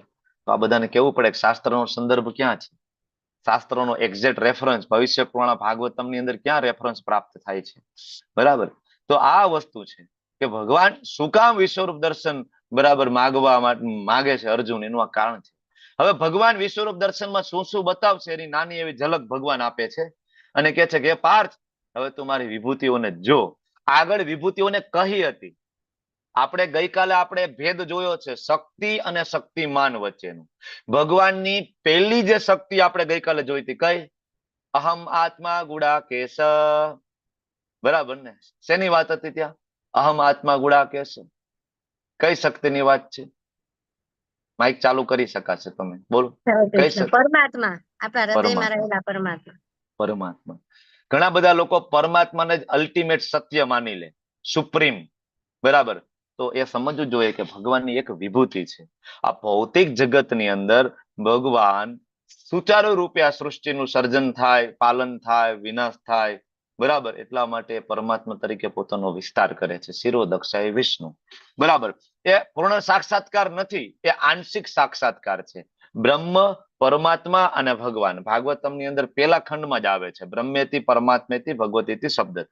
અલ્ટિમેટલી જે તત્વ છે કોણ છે? મૂળ રૂપ, દ્વિભુજ શ્યામ સુંદર, બરાબર. તો શક્તિ અને શક્તિમાન વચ્ચેનો ભેદ અહીંયા ફરીથી ભગવાન કહે છે ગઈકાલે મેં તને મારી વિભૂતિ, મારી શક્તિઓ વિશેની વાત કરી હતી ને, ચાલ આજ હું તને બતાવું. સેંકડો ને હજારો પ્રકારના દેવી તથા વિવિધ વર્ણવાળા રૂપોને તને બતાવું છું. એ ભારત, તું અહીં 12 આદિત્યો, 8 વસુઓ, 11 રુદ્રો, 2 અશ્વિની કુમારો, એટલે આમાં હવે 33 કોટી દેવતા આવી ગયા. તમે આની ગણતરી કરો તો આપણે જે સનાતન ધર્મમાં જે 33 કોટી દેવતાની જે વાત કરીએ છીએ ને, એ આ 12 આદિત્ય, 8 વસુ, 11 રુદ્ર અને 2 અશ્વિની કુમાર. આનો સરવાળો મારો એટલે 33 થશે. આ 33 કોટી જે દેવતાઓ જે છે, બરાબર, એ ભગવાનમાંથી પ્રગટ થાય છે, બરાબર. એટલે ભગવાન કહે છે હું તને બતાવું. અનેક એવા આશ્ચર્યમય રૂપો તને બતાવીશ કે તે કોઈ દિવસ સાંભળ્યું નહીં હોય ને જોયું પણ નહીં હોય. ફર્સ્ટ ટાઈમ ઇન હિસ્ટ્રી ભગવાન પહેલી વાર બતાવી રહ્યા છે, બરાબર. અને અર્જુન શું કામ વિશ્વરૂપ જોઈ શક્યા ભાઈ? બરાબર, ભગવાન એને દિવ્ય દ્રષ્ટિ આપે છે. એટલે અર્જુન, તું જે કઈ જેવા તું જે કઈ તારે જોવું હોય, તારે અત્યારનું જોવું હોય તો ભલે, ફ્યુચરનું જોવું હોય તો ભલે. અર્જુન, તારે ભવિષ્યનું રિઝલ્ટ જોવું છે, આ યુદ્ધનું શું રિઝલ્ટ આવે, બરાબર, વિચાર કર. વિચાર કરવા માત્રથી તારી સામે દ્રશ્ય પ્રગટ થશે, બરાબર. અને વિશ્વરૂપ દર્શન છે, એકચ્યુઅલી વિશ્વરૂપ દર્શન છે કોન્શિયસ છે. તમે જેમ જેમ આગળ આવશો ને લેવલ 2 ભક્તિ શાસ્ત્રી, એટલે તમને વધારે આ વિશ્વરૂપ દર્શન ડિટેલમાં સમજમાં આવશે કે કેવી રીતના એ કોન્શિયસ છે. બરાબર. તો ભગવાન અર્જુનને કહે છે પરંતુ નતું મામ શક્ય છે દ્રષ્ટુમ અનેનેવ સ્વચક્ષુષા, તારી સ્વચક્ષુ જે છે ને એનાથી તું આ દર્શન કરી શકીશ નહીં. તો મારે તને શું કરવું પડશે? દિવ્યમ દદામિ તે ચક્ષુમ, હું તને એવી દિવ્ય દ્રષ્ટિ આપીશ ને કે જેના વડે તું જોઈ શકીશ, નહીતર તું નહીં જોઈ શકે. ઘણા બધા લોકો એમ કે કૃષ્ણ તમારા ભગવાન હોય તો બતાવો. અરે અર્જુન ભગવાનના આટલા મહાન ભક્ત છે અને ભગવાનનું વિશ્વરૂપ દર્શન જોઈ શકવા માટે બરાબર એની પાસે દ્રષ્ટિ નથી. વિશ્વરૂપ, જયારે વિશ્વરૂપ તો ટેમ્પરરી છે, બરાબર, પરમેનન્ટ પણ નથી, બરાબર, એ કઈ બહુ ઇમ્પોર્ટન્ટ રૂપ પણ નથી. આગળ આવશે વિશ્વરૂપ મહત્વનું પણ નથી ભક્તો માટે, બિલકુલ. આનાથી ઉપર તો ચતુર્ભુજ આવે, બરાબર, ચતુર્ભુજ થી ઉપર દ્વિભુજ આવે. તો વિશ્વરૂપ જો આપણે ના જોઈ શકતા હોય અર્જુન જેવા મહારથી ભગવાનના ભક્ત, તો તમે એનું વિચાર કરો કે દ્વિભુજ જોઈ શકે? ચતુર્ભુજ જોવા માટેની લાયકાત છે આપણી, બરાબર. એના માટે એક જ વસ્તુ છે, શેના દ્વારા જોઈ શકાય? ભક્તિ દ્વારા. ભગવાન આગળ કહેશે આ જ અધ્યાયમાં. તો ભગવાન અર્જુનને દિવ્ય દ્રષ્ટિ આપે છે, બરાબર. તમે લોકો થિયેટરમાં ગયા છો ને, 3D મૂવી જોયું હશે ને, ચશ્મા પહેરીને મૂવી જોવાનું હોય, બરાબર, 3D મૂવી. એ જો ચશ્મા કાઢી નાખો તો બધું ધૂંધળું દેખાય, ઝાખું દેખાય, પણ ચશ્મા પહેરી લો તો એકદમ ક્લીન દેખાય. ભગવાન અર્જુન આયા 3D મૂવી નહીં પણ ટ્રિલિયન ડી મૂવી હવે ચાલુ થવાનું છે ને અર્જુનને, બરાબર, ભગવાન એ ચશ્મા આપે છે. અને હવે સંજય વિશ્વરૂપ દર્શન વર્ણન કરે છે. શું કે છે? સંજય ઉવાચ એવ મુક્ત્વા તતો રાજન મહાયોગેશ્વરો હરિ. હરિ એટલે કોણ? હરિ એટલે વિષ્ણુ. સંજયને ખબર છે કે આ હરિ છે, આ વિષ્ણુ છે. આ પ્રમાણે કહીને સર્વ યોગ શક્તિના પરમેશ્વર એવા પરમ યોગી ભગવાને અર્જુનને વિશ્વરૂપ દર્શન બતાવ્યું. સંજય કેવી રીતના જોઈ શકે છે આ વિશ્વરૂપ? ત્યાં બેઠા બેઠા અર્જુનને તો દેવ દ્રષ્ટિ આપી, સંજય કેવી રીતના જોઈ શકે છે? બોલો બોલો બોલો. સંજય કેવી રીતના જોઈ શકે? ભગવાન દિવ્ય દ્રષ્ટિ આપી. ભગવાન વેદ વ્યાસજીએ સંજયને દિવ્ય દ્રષ્ટિ આપી. હા, એટલા માટે સંજય છે એ જોઈ શકે છે, બરાબર. ત્યાં બેઠા બેઠા હસ્તિનાપુર એટલે આજનું દિલ્હી, અને આ હતા યુદ્ધ ચાલતું હતું કુરુક્ષેત્રની ભૂમિ પર. લગભગ 200-250 કિલોમીટરનું ડિસ્ટન્સ થતું હશે બેની વચ્ચે, બરાબર. ત્યાં બેઠા બેઠા આરામથી જોવે છે. વૈજ્ઞાનિકો જયારે ભારતમાં આવ્યા અને આપણા શાસ્ત્ર એને ખોલ્યા અને જોયા તો એને કીધું કે આ તો હવામાં વાતો છે, ગપ્પા છે આની અંદર. રામચંદ્રજી પુષ્પક વિમાન લઈને કેવી રીતના આવી શકે? હવામાં કોઈ વસ્તુ ઉડી ના શકે, એમાં માણસો કોઈ બેસી ના શકે. ખોટી વાત છે આ. ભગવદ ગીતા વાંચી અને જયારે સંજય, બરાબર, ભગવાનના વિશ્વરૂપનું દર્શન ત્યાં બેઠા બેઠા કરતા હતા, યુદ્ધનું દર્શન કરતા હતા. ખોટી વાત છે, આટલા ડિસ્ટન્સ થી કોઈ વ્યક્તિ જોઈ ના શકે, બરાબર, વૈજ્ઞાનિકોએ માન્યું. પણ આજે એ જ વૈજ્ઞાનિકો માને છે કે હા, આજે ભારતના કોઈ પણ ખૂણામાં બેઠા બેઠા અમેરિકામાં શું થાય છે ને લાઈવ જોઈ શકો છો, બરાબર, લાઈવ. અને હવે ટેકનોલોજી તો ત્યાં સુધી આગળ આવતી જાય છે ધીમે ધીમે ધીમે ધીમે કે તમે અહીંયા બેઠા બેઠા અનુભવ પણ કરી શકો છો ધીમે ધીમે. 3D 5D 10D સુધી હવે ધીમે ધીમે, બરાબર. આજે વિમાનો એ લોકો ઉડાડી રહ્યા છે, શોધ તો ભારતમાં જ થઈ છે, બરાબર. પણ આજે એ લોકો વિમાન ઉડાડે છે, હવે એને વિશ્વાસ આવી ગયો કે આ ઉડી શકે. અને ત્યારે આપણા રામચંદ્રજી, બરાબર, અયોધ્યામાં વિમાન લઈને રિટર્ન આવ્યા હતા બાય એર, બરાબર. એવું નહીં બાય ટ્રેનમાં કે કારમાં નહીં. ભગવાન પણ ત્યારે એ સમયે પ્લેન વાપરતા હતા, પુષ્પક વિમાન, બાય એર રિટર્ન. અને એ પણ આપણા જેવું અહીંનું પ્લેન નહીં. આપણી પ્લેનમાં ત્યાં બેઠા હોય ને તો માન બેહી શકાય. 5 કલાકની પ્લેનમાં જર્ની કરવી હોય ને તમારા પગ અકડાઈ જાય. અને પુષ્પક વિમાનની જે વર્ણન આવે છે એની અંદર ગાર્ડન હતા, મોટા મોટા ગાર્ડન, અંદર મોટા મોટા ઝરણાઓ, બરાબર. વિમાનની અંદર પહાડો, બરાબર. ત્યાં તમે ગમે ત્યાં વિહાર કરી શકો, બરાબર. એટલું વિશાળ પુષ્પક વિમાન હતું. કરદમ મુનિના વિમાનનું વર્ણન ભાગવતમની અંદર છે, એકવાર વાંચો તો ખરી. કરદમ મુનિનું વિમાન એટલે મોટું સિટી છે, આખું શહેર છે, ખાલી આખું શહેર ઉડે છે કરદમ મુનિનું. આ છે આપણે એમ કે આપણે બહુ પ્રગતિ કરી છે, શાસ્ત્રની અંદર જે વર્ણન છે ને આપણે કેદી પૂછશું, બરાબર. એ પ્રગતિ છે. ઓકે, તો હવે સંજય વર્ણન કરી રહ્યા છે શું શું? તો કે અર્જુને વિશ્વરૂપમાં અસંખ્ય મુખ જોયા, અસંખ્ય નેત્ર, અસંખ્ય આશ્ચર્યમય દ્રશ્યો જોયા. આ રૂપ અને એક દિવ્ય આભૂષણોથી અલંકૃત હતું, દિવ્ય શસ્ત્રો હતા, દેવી માળાઓ અને વસ્ત્રોથી શોભતું હતું, અનેક સુગંધી દ્રવ્યો. અર્જુનને સુગંધ પણ આવતી હતી ત્યાં બેઠા બેઠા. એવું નહીં કે ખાલી જોતા હતા, સંજયને પણ સુગંધ આવતી, વિચાર કરો, સંજયને ત્યાં બેઠા બેઠા. અને અર્જુન ખાલી વિશ્વરૂપ જોતા હતા એવું ને, એને સ્મેલ આવતી હતી, ભગવાને ચંદનનો લેપ કર્યો છે. બરાબર, આશ્ચર્યમય દિવ્ય દર્શન. હવે આ ભગવાનના શરીરનું તેજ કેટલું હતું, ઉપમા આપી છે 12મા શ્લોકની અંદર કે હજારો સૂર્ય એક સાથે ઉદય પામે ને તો કદાચ ભગવાનના તેજ સમાન થાય. એ કન્ફર્મ નથી. આપણાથી એક સૂર્ય સહન ના થાય. ઉનાળામાં બહાર નીકળ્યા હોય તો ગોગલ્સ પહેરશું ને કઈ હાથ ઉપર અહીંયા સુધી ગ્લોવ્સ પહેરી લઈશું, બરાબર, દેખાય નહીં. મેં માતાજી હોય તો દેખાય જ નહીં, નીચેથી ઉપર સુધી કઈ તમને ખબર જ ના પડે. આ આંખ ઉપર ચશ્મા પહેરી લીધા હોય, ખબર જ ન પડે કોણ છે. એક સૂર્ય આપણાથી સહન ના થાય અને આપણે એમ કે મારે ભગવાનનું દર્શન કરવું છે. આ વિશ્વરૂપ દર્શન છે ને એનું તેજ હજારો સૂર્ય સમાન, એના કરતા વધારે હોય તો ચતુર્ભુજનું તેજ કેટલું, અને તો સ્વયં કૃષ્ણનું તેજ કેટલું. ઇઝ ઇટ પોસિબલ કે કોઈ બ્રહ્મ જ્યોતિના દર્શન કરી શકે ભગવાનની કૃપા વગર, ઈચ્છા વગર?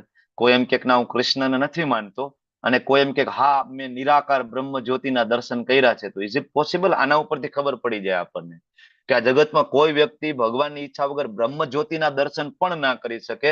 કારણ કે બ્રહ્મ જ્યોતિનું તેજ પણ ભગવાનના વિશ્વરૂપ દર્શન કરતા, ચતુર્ભુજ કરતા પણ વધારે છે બ્રહ્મ જ્યોતિનું તેજ. બરાબર, એટલે કોઈ નિરાકાર બ્રહ્મની ઉપાસના કરતો હોય, કોઈ યોગી હોય, બરાબર, કોઈ તપસ્વી હોય, બરાબર, ઘણા બધા છે સમાજની અંદર એવા મત અને પંથ કે ના ના અમે તો સાક્ષાત્કાર કર્યો છે, અમે તો સાકાર કરતા પણ ઉપર એવું નિરાકાર બ્રહ્મના દર્શન કર્યા છે.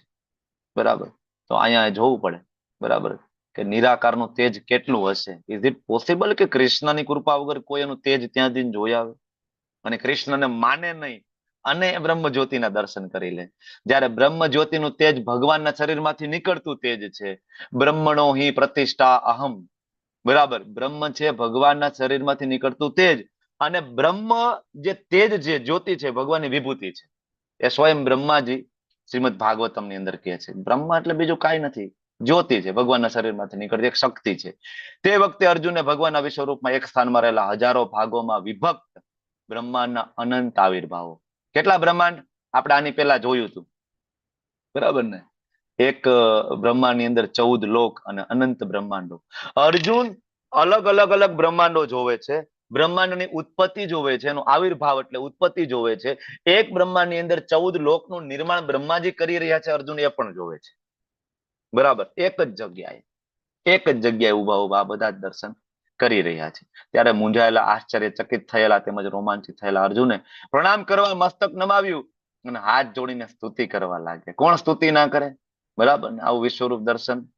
સ્તુતિ બહુ જ મહત્વની વસ્તુ છે શાસ્ત્રની અંદર. સ્તુતિ, પ્રાર્થના આપણને ના આવડે ને તો આવા મહાન ભક્તો દ્વારા જે સ્તુતિ થઈ હોય ને એ સ્તુતિ આપણે દોહરાવવાની. શું કે છે અર્જુન? પશ્યામિ દેવા સ્તવ દેવ દેહે સર્વા તથા ભૂત વિશેષ સંઘાન બ્રહ્માણમીશમ કમલાસનસ્થમ ઋષિશ્ચ સર્વાનુરંગાશ્ચ દિવ્યાન. કેટલાય બધા શ્લોકોમાં અર્જુન આવી સરસ મજાની સ્તુતિ કરે છે કે ભગવાન કૃષ્ણ આપના દેહમાં સર્વ દેવોને, અન્ય વિવિધ જીવોને એકત્ર થયેલા જોઉં છું. ભગવાને કીધું હતું કે હું જ બધા દેવી દેવતાનો ઉત્પત્તિ કરતા છું. બરાબર, શિવજી, બ્રહ્માજી થી લઈને બધા જ દેવતાઓ બરાબર મારામાંથી પ્રગટ થાય છે. તો અર્જુન કે હા હું જોઉં છું, મને દેખાય છે. કમળના આસન ઉપર બિરાજમાન બ્રહ્માજીને હું જોઉં છું અને શિવજીને પણ જોઉં છું. કારણ કે ભગવાન જ પોતે કૃષ્ણ છે, તમો ગુણ ના અધિષ્ઠાતા બને ત્યારે એને શિવજી કહેવાય છે. બરાબર, તો કૃષ્ણ છે શિવજી તરીકે આગળ બિરાજમાન થાય એટલે કૃષ્ણ બતાવી શકે છે કે હા હું તને બતાવું શિવજી. ઋષિ, દિવ્ય સર્પોને હું તને બતાવું. હે જગન્નાથ, એ વિશ્વરૂપ આપના દેહમાં અનેક અનેક હસ્ત, ઉદર, મુખ, ચક્ષુઓ. કેટલા ભગવાનને મુખ છે? અનેક. તમારે ત્યાં ભોગ જમવા માટે આવે તો મારે ત્યાં સેમ ટાઈમે આવી શકે છે. બરાબર, ભગવાનની અનંત ચક્ષુઓ છે. એટલે કોઈને એમ થાય કે કઈ ખોટું કામ હું કરી લઉં, કોઈ જોતું નથી, તો ભગવાનની ચક્ષુ કેટલી છે? અનંત. બરાબર, એવી કોઈ જગ્યા નથી આ બ્રહ્માંડની અંદર કે જ્યાં ભગવાનની નજર ના પહોંચે. બરાબર, તો ભગવાન અનંત ચક્ષુઓ ધરાવે છે, સર્વત્ર વ્યાપ્ત છે, અંતવિહીન છે. કોઈ અંત, મધ્ય કે આદિ છે જ નહીં. એવું નથી કે આપણે જનરલી મૂવી જોવા જાય તો અહીંથી મૂવી ચાલુ થાય ને અહીંયા પૂરું થઈ જાય, આટલા પડદામાં આપણે જોતા હોય. પણ અર્જુન કહે છે હું જોઉં છું બધી બાજુ, મને બધી જગ્યાએ વિશ્વરૂપ દેખાય છે, ઉપર નીચે 8 દિશાઓમાં અર્જુન નજર દોડાવે છે, બધી બાજુ ભગવાનનું વિશ્વરૂપ દર્શન, કોઈ અંત નથી, કોઈ મધ્ય નથી, કોઈ આદિ નથી. આપના સ્વરૂપને દર્શન કરવું દુષ્કર છે. અર્જુન એમ કે છે, દિવ્ય દ્રષ્ટિ આપી છતાં એમ કે છે દુષ્કર છે, કારણ કે એનું તેજ એટલું બધું છે ને, બરાબર, અગ્નિ અથવા સૂર્યના અગાધ પ્રકાશની જેમ સર્વવ્યાપી છે, બરાબર. તેમ છતાં હું જોઈ રહ્યો છું કે અનેક મુકુટ છે તમારી પાસે, અનેક ગદાઓ છે, અનેક ચક્રોથી વિભૂષિત આવા રૂપનું હું દર્શન કરું છું. ભગવાનને રૂપ છે, ભગવાન નિરાકાર નથી. આ અધ્યાયમાં ભગવાન વારંવાર એ વસ્તુ પણ એક એસ્ટાબ્લિશ કરે છે. આ બધા રહસ્ય છે, ગુહ્ય રહસ્ય, ધીમે ધીમે ધીમે ઉજાગર થતા જાય છે. આપ જ પરમ આદ્ય જ્ઞેય તત્વ છો. વેદો વાંચી લો, ઉપનિષદ વાંચી લો, પણ એનું જ્ઞેય, જ્ઞેય એટલે ગોલ, ગોલ. શાસ્ત્ર વાંચીને જાણવાનું શું, એને જ્ઞેય કહેવાય. એટલે અર્જુન કહે છે જાણવાના તમને છે. આપ જ સમગ્ર બ્રહ્માંડના અંતિમ આશ્રય. તમે અવ્યય છો, એવું નથી, બરાબર, કે પારધી આવ્યા, તીર મારી દીધું, ભગવાનનું મૃત્યુ થઈ ગયું. તમે અવ્યય છો, તમારો ક્યારે વ્યય થતો નથી. તમે પુરાણ પુરુષ છો, બરાબર, તમારી પેલા કોઈ હતું નહીં. સનાતન ધર્મના પાલક પુરુષોત્તમ પરમેશ્વર તમે છો. સનાતન ધર્મના અલ્ટિમેટ રક્ષક ભગવાન સ્વયં છે, બરાબર. આપ આદિ મધ્ય અંતથી રહિત છો, અપાર મહિમાશાળી છો. આપની ભુજાઓ અગણિત છે, ભગવાનના હાથ કેટલા છે? અગણિત. સૂર્યચંદ્ર આપની આંખો છે. ગઈકાલે ભગવાને કીધું તું સૂર્યચંદ્ર મારી વિભૂતિ છે, આજ ભગવાન બતાવી રહ્યા છે. જોઈ લે, સૂર્ય અને ચંદ્ર બે એક સાથે બતાવું, બરાબર, મારા સ્વરૂપની અંદર. એટલા માટે આપણે જયારે બહાર નીકળીએ, સૂર્યચંદ્રને જોઈએ તો આપણે કૃષ્ણ યાદ આવે, બરાબર. હું આપના મુખમાંથી પ્રજ્વલિત અગ્નિ નીકળતો આપના તેજથી આ સમગ્ર બ્રહ્માંડને તપતું જોઈ રહ્યો છું. તમે કેવળ એક છો, છતાં આકાશ તથા સર્વલોક અને એની વચ્ચેનો જે ભાગ છે ને, બે લોકની વચ્ચે, હું તો ત્યાંય જોઉં છું કે સ્વર્ગલોક, ભૂવરલોક, ભૂલોક, અહીંયા વચ્ચે પણ તમે એટલા મોટા બિરાજમાન છો. આનો મતલબ એવો થાય કે ખાલી અર્જુને વિશ્વરૂપ નથી જોયું. જેમ જેમ જેમ આગળ વાંચશો તો ખબર પડશે કે અર્જુને તો અહીંયા પૃથ્વીલોક ઉપર બેઠા બેઠા જોયું છે, પણ ભગવાનનું વિરાટ સ્વરૂપ એટલું બધું મોટું હતું કે એ અનંત બ્રહ્માંડમાં વ્યાપેલું હતું. તો ઉપરના લોકોમાં પણ ભગવાનના જે ભક્તો હતા અને ભગવાનની ઈચ્છા હતી કે આ જોવે, એટલા લોકોએ ત્યાં બેઠા બેઠા જોયું છે. શિવજીએ પણ જોયું છે, બરાબર. ઉપરના લોકમાં સ્વર્ગ આદિ દેવોની અંદર જે ભગવાનના ભક્તો હતા, પુણ્યશાળી જીવો હતા, એને પણ જોયું છે ભગવાનનું વિશ્વરૂપ દર્શન. ઘણા બધા વિશ્વરૂપ દર્શન એક સાથે જોયું છે, બરાબર. તો સમગ્ર અવકાશમાં વાપેલા એ મહાત્મા આપના વિસ્મયજનક તથા ઉગ્ર રૂપને જોઈને બધા લોકો ભયભીત છે. દેવોના સમૂહો આખા, ઇન્દ્ર આવે છે તો આખો એનું ઇન્દ્ર જે લોક છે એમાં જેટલા દેવતાઓ છે બધા ભેગા, દેવી દેવતાઓ, આપણા કુળદેવી થી લઈને બધા જ સમૂહો તમારા શરણે આવે છે, તમારામાં પ્રવેશી રહ્યા છે. તેઓમાંના કેટલાક ભયભીત હાથ જોડીને તમારી પ્રાર્થના કરે છે. મહર્ષિઓના સિદ્ધોના વૃંદો કલ્યાણ થાઓ, કલ્યાણ થાઓ, આમ કરીને વૈદિક મંત્રો તમારા માટે ગાઈ રહ્યા છે. વેદ શેના માટે છે? લોકો વેદ વાંચી લે, ઋગ્વેદ, યજુર્વેદ, સામવેદ ની સ્તુતિઓ વાંચી લે, કંઠસ્થ કરી લે, ને પછી પૂછો ભગવાન કોણ? ભગવાન નિરાકાર, બરાબર. અરે ભાઈ, વેદ શેના માટે છે? વેદ છે ભગવાનને પ્રસન્ન કરવા માટે. વેદની સ્તુતિઓ ભગવાન માટે ગાવાની છે, એની સામે બેસીને, એના માટે વેદ છે. અહીં લખ્યું છે ને કે ઋષિ મુનિઓ સિદ્ધો શું કરતા હતા? વૈદિક મંત્રો ના ગાન વડે ભગવાનની સ્તુતિ કરતા હતા, બરાબર. તો શિવજીના સર્વ આવિર્ભાવો એટલે 11 રુદ્રો, 12 આદિત્યો, 8 વસુઓ, સાધ્યો, વિશ્વદેવો, બંને અશ્વિની કુમાર, આની બાર બીજું કોઈ દેવી દેવતાઓ છે જ નહીં. આ જે લખ્યું છે મરુત ગણ, પિતૃગણ, બરાબર. આપણા જે પિતૃઓ, જેને આપણે શ્રાદ્ધ નાખીએ છીએ, એની પિતૃગણ, પિતૃદેવ અને અર્યમા, અને એની નીચે આપણા પિતૃઓ. તો પિતૃગણ બધા, પિતૃગણ કોણ હોય છે? જે સપ્તર્ષિઓ હોય ને, સપ્તર્ષિઓ, એ પણ પિતૃગણ હોય છે આપણા, બરાબર. તો પિતૃગણ અને ગંધર્વ, યક્ષ, અસુર તથા સિદ્ધદેવો એ બધા જ આપનું દર્શન વિસ્મયપૂર્વક કરે છે. First time in history Mahabahu આપના અનેક મુખ, નેત્ર, જાંઘો, ચરણ, ઉદર, ભયાનક દાંતોવાળા રૂપને જોઈને બધા વ્યથિત થયા છે. અને કહેતા તો કહેવાય ગયું પ્રભુ, પણ હવે હું થોડોક વ્યથિત થયો છું.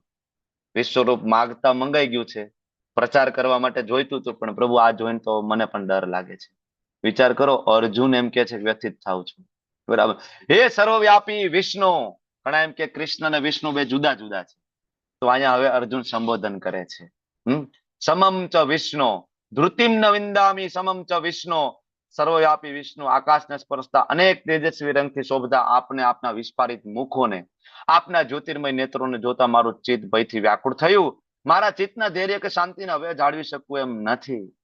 હું જોઉં છું કે ધૃતરાષ્ટ્રના બધા પુત્રો ભીષ્મ, દ્રોણ, કર્ણ, સામેવાળાના યોદ્ધા તો ઠીક છે, અમારા વાળા યોદ્ધા તમારા વિકરાળ મુખમાં પ્રવેશ કરે છે. અને પ્રભુ કેટલાકના મસ્તકોને તો તમારા દાંતની વચ્ચે ચૂર્ણિત થતા હું જોઉં છું. તમે મુખવાસ ખાતા હોય એમ તમે એ બધા યોદ્ધાઓના દાંતને તમે ચબાવો છો. કેવું ભયંકર સ્વરૂપ હશે કૃષ્ણનું આ. વિચાર તો કરો, આપણને કૃષ્ણ આવા ગમે નહીં. આપણને તો આપણે બાંસુરી વાળા ગમે, વિભુજ શ્યામ સુંદર પ્રેમાળ સ્વરૂપ છે, આપણને એ ગમે.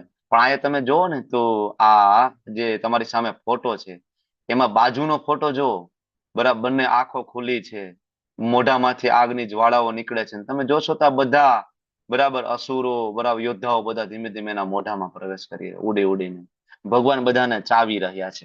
મોઢામાંથી લોહીની ધારાઓ વહી રહી છે. કેટલું ભયંકર દ્રશ્ય હશે. ભક્તો આવું દ્રશ્ય જોઈ શકતા નથી. ભક્તોને આવા ભગવાનના દ્રશ્યમાં ઇન્ટરેસ્ટ પણ નથી. એટલે અર્જુન ના પાડે છે. જેવી રીતે નદીઓના નીર સમુદ્રમાં પ્રવેશ કરે ને એવી જ રીતના આ બધા તમારા મુખમાં પ્રવેશે. જેવી રીતના ફૂદા અગ્નિમાં પડે એમાં બધા તમારા મુખમાં પડે છે. અર્જુન ઉપમા આપે છે. તો તમે કોણ છો? અર્જુન પૂછે છે, પ્રભુ તમે કોણ છો? તમારી યોજના શું છે? આ સ્વરૂપ જે તમે મને બતાવો છો, તો આ સ્વરૂપમાં તમે કોણ છો? આ તમારી કઈ શક્તિ થકી તમે આ કાર્ય કરો છો? ત્યારે ભગવાન કહે છે, શ્રી ભગવાન ઉવાચ કાલોસ્મી લોકશય કૃતવૃદ્ધ. કાલોસ્મી. હવે અહીંયા ભગવાને એકવાર એમ કીધું કે કાલોસ્મી, તો ઘણા બધા એમ કીધું જોયું કે કાલ બોલે છે કે આ કૃષ્ણ નથી બોલતા. અરે કાલોસ્મી એટલે ભગવાન એમ કે છે કે આ પર્ટિક્યુલર પોર્શન જે તે પૂછ્યું કે દાંત ચૂર્ણિત થાય છે અને આ બધાને મારી નાખે છે જે શક્તિ, એ શક્તિ છે એ મારી કાલોસ્મી વાળી શક્તિ છે. મતલબ હું કાલ સ્વરૂપે પણ છું. કાલ એટલે મૃત્યુ, યમ, બરાબર, જે આ જગતના બધી જ વસ્તુઓ, વ્યક્તિઓનો સંહાર કરવા માટે સક્ષમ છે. કાલથી કોઈ બચી શકતું નથી. બ્રહ્માથી લઈને નાની કીડી સુધી કોઈ બચી શકે નહીં. એટલે ભગવાને પર્ટિક્યુલર આ શક્તિ વિશે અર્જુને પૂછ્યું. એવું નથી કે અર્જુનને ખબર નથી કે આ કોણ આવી ગયું. કૃષ્ણને મેં કીધું તું વિશ્વરૂપ દર્શન બતાવો, કૃષ્ણ દેખાતા નથી ને વિશ્વરૂપે નથી ને નવું કોણ છે? અર્જુનને ખબર જ છે કે કૃષ્ણએ વિશ્વરૂપ દર્શન બતાવ્યું છે. વિશ્વરૂપ દર્શન છે તો એ ભગવાનનું વિષ્ણુ સ્વરૂપ છે. પણ એમાં પર્ટિક્યુલર આ જે ભાગ જે છે કે જેમાં આ બધાને બરાબર કાપીને ખાઈ જાય છે, આ શક્તિ કઈ?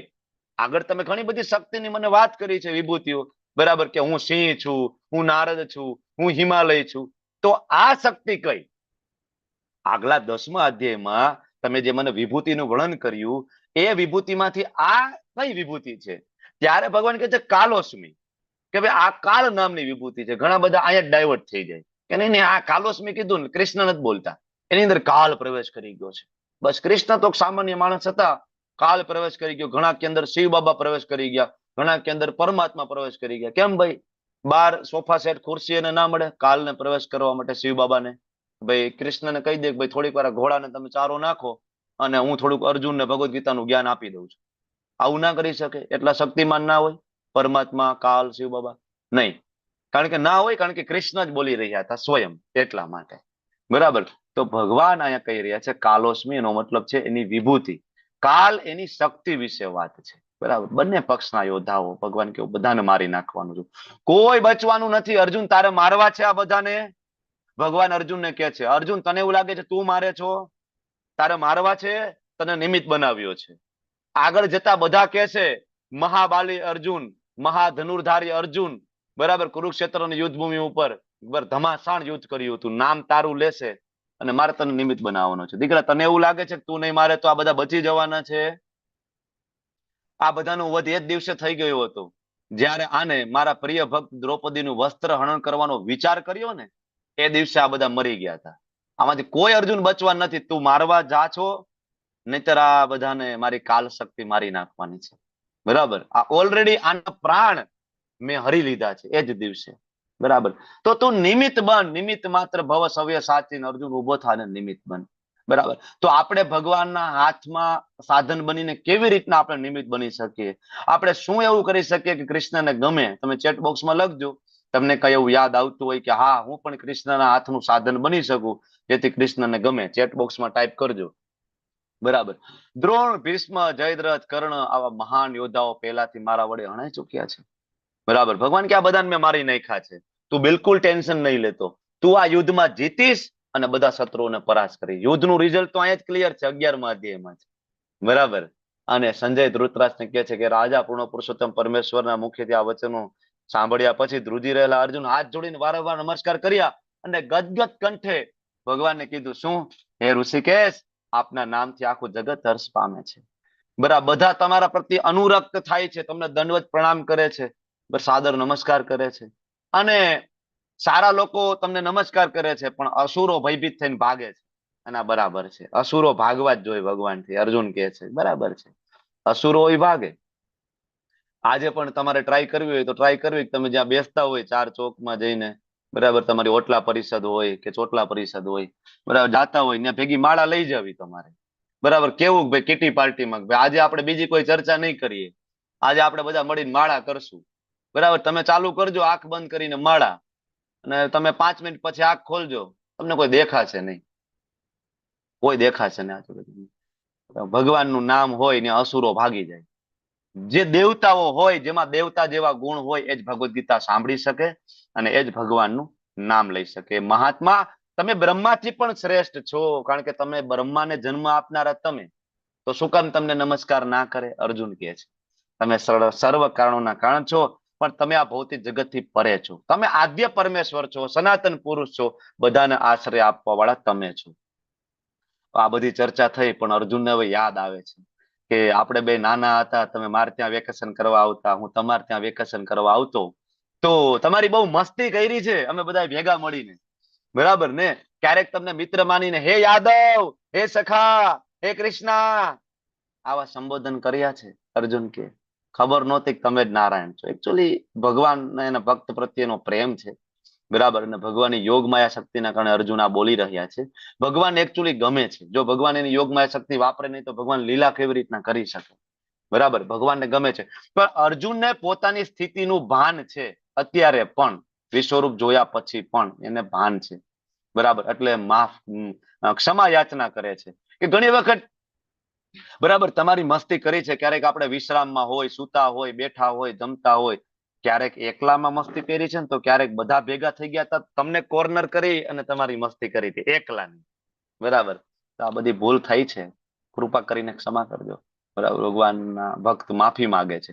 મારા માટે અભૂતપૂર્વ એવા આપના વિશ્વરૂપના દર્શન કરીને આનંદ વિભોર થયો છું. મારું મન થોડું ભયભીત થયું છે, તો મારા ઉપર કૃપા કરો કે તમારું ભગવત સ્વરૂપનું દર્શન મને કરાવો.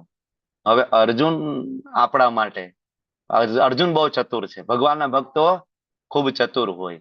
પેલા વિશ્વરૂપ દર્શન ભગવાનને કહી દીધું, એટલે જેટલા લોકો અલગ અલગ દેવી દેવતાઓને માનતા હોય એ બધા કવર થઈ ગયા. જેટલા લોકો કણ કણમાં ભગવાનને માનતા હોય એ બધા પણ કવર થઈ ગયા. અને અર્જુને બતાવી દીધું કે બધું ભગવાનમાંથી જ આવે છે અને કૃષ્ણ જ છે. હવે કોઈ એમ માનતું હોય કે વિષ્ણુમાંથી કૃષ્ણ આવે કે કૃષ્ણમાંથી વિષ્ણુ આવે, કન્ફ્યુઝન હોય, અથવા કોઈને એવું હોય કે વિષ્ણુમાંથી જ કૃષ્ણ આવે ને બધા અવતાર વિષ્ણુમાંથી આવે ને પરમ ભગવાન વિષ્ણુ છે, તો અર્જુન કહે છે ભગવાન એક કામ કરો ને, લગે હાથ એ બતાવી દો ને, બધાને ખબર પડી જાય ને કે તમારામાંથી વિષ્ણુ આવે છે કે તમે વિષ્ણુમાંથી આવો છો. તો તમે ભગવત સ્વરૂપ બતાવો. તો ભગવત સ્વરૂપમાં જે થોડું કન્ફ્યુઝન થાય ને, તો અર્જુન કે હું થોડી ચોખવટ વધારે પાડું. તો 46મા શ્લોકમાં અર્જુન એમ કહે છે કે મારે એવું સ્વરૂપ જોવું છે કે જેમાં શંખ, ચક્ર, ગદા અને પદ્મ હોય. હવે અર્જુન વધારે ચોખવટ પડી અને કહી દે છે કે તમે એક કામ કરો, શંખ, ચક્ર, ગદા, પદ્મ એટલે કયું સ્વરૂપ હોય? નારાયણ, વિષ્ણુ સ્વરૂપ ને, ચતુર્ભુજ સ્વરૂપ ને. આમાં કોઈ શંકા તો છે નહીં. એટલે અર્જુન કહે છે તમે એ બતાવી દો, જેથી આખા જગતને ખબર પડે કે વિષ્ણુ તમારામાંથી આવે, જેમાં પેલા મહાવિષ્ણુ, ગર્ભોદક્ષાય વિષ્ણુ, ત્રીજા શિરોદક્ષાય વિષ્ણુ, શિરોદક્ષાય વિષ્ણુમાંથી બીજા બધા અવતાર આવે. તમે આ સમજાવી દો આખા જગતને. તો ભગવાન કૃષ્ણ છે, વિષ્ણુ છે, કૃષ્ણ માંથી વિષ્ણુ આવે ને એટલે વિષ્ણુ છે. બરાબર. એટલે કૃષ્ણ વિષ્ણુ ભગવાનનું સ્વરૂપ બતાવી શકે છે. કૃષ્ણ માંથી શિવજી આવે છે એટલે કૃષ્ણ શિવજી બતાવી શકે છે. બરાબર. એટલા માટે અહીંયા અર્જુન કહે છે બતાવો.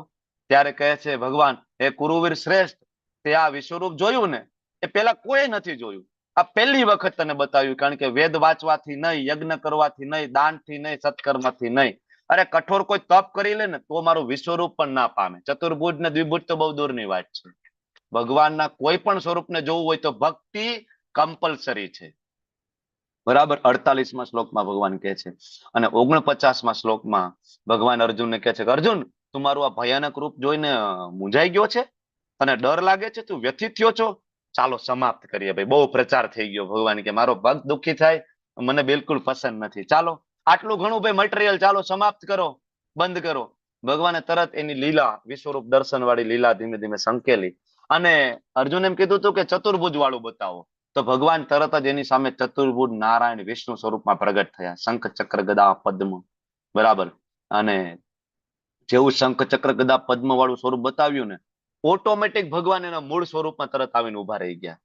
કારણ કે અર્જુન હજી પણ વિચલિત હતા, થોડાક ડરેલા હતા અને ભગવાનને ખબર હતી કે મારો ભક્ત મારું કયું સ્વરૂપ જોવે તો આનંદિત થાય. બરાબર. ત્યારે સંજય કહે છે કે અર્જુને આ પ્રમાણે કીધું ભગવાનને કે ચતુર્ભુજ બતાવો, તો ભગવાને સાચું એનું વિષ્ણુ સ્વરૂપ જે વૈકુંઠમાં બિરાજમાન થાય છે એ ચતુર્ભુજ અહીંયા બતાવ્યું અને પછી ભગવાન દ્વિભુજ રૂપમાં આવી ગયા. દ્વિભુજ શ્યામ સુંદર મુરલી મનોહર વૃંદાવન વાળું સ્વરૂપમાં ભગવાન પ્રગટ થઈ ગયા છેલ્લે. બરાબર. હવે જ્યારે અર્જુનને ભગવાન કૃષ્ણનું મૂળ રૂપના દર્શન થયા, અહીંયા હવે અત્યારે અર્જુન કયા રૂપના દર્શન કરે છે?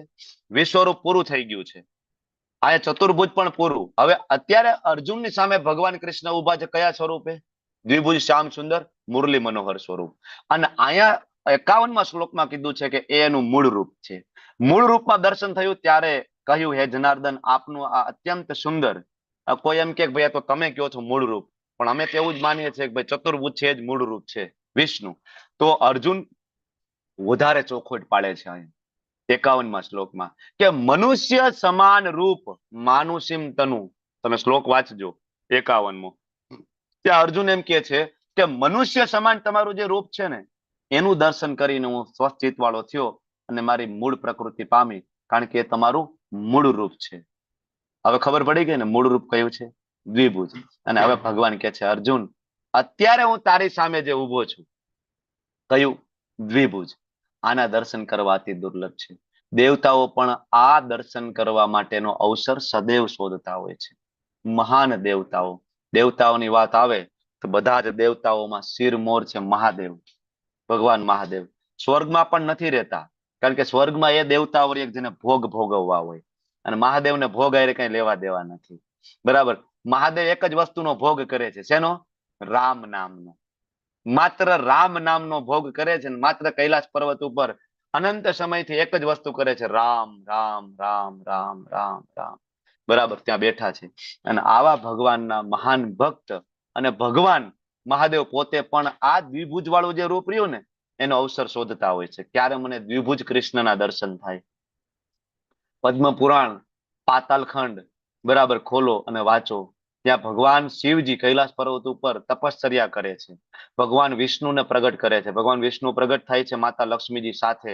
ત્યારે શિવજી એમ કે છે કે પ્રભુ, ચતુર્ભુજ વાળું સ્વરૂપ નહીં, મારે તો દ્વિભુજ વાળું તમારું શ્યામ સુંદર સ્વરૂપ જોવું છે, મને એના દર્શન આપો. ત્યારે શિવજીને ભગવાન વિષ્ણુ કહે છે કે તમારે મારું દ્વિભુજ જોવું હોય તો તમે યમુના તટે વૃંદાવનમાં આવો, મહાવનમાં હું તમને દર્શન આપીશ. ત્યારે શિવજી ત્યાં જાય છે. પદ્મપુરાણની અંદર સુંદર સ્તુતિ છે શિવજીની ભગવાન કૃષ્ણ પ્રત્યે.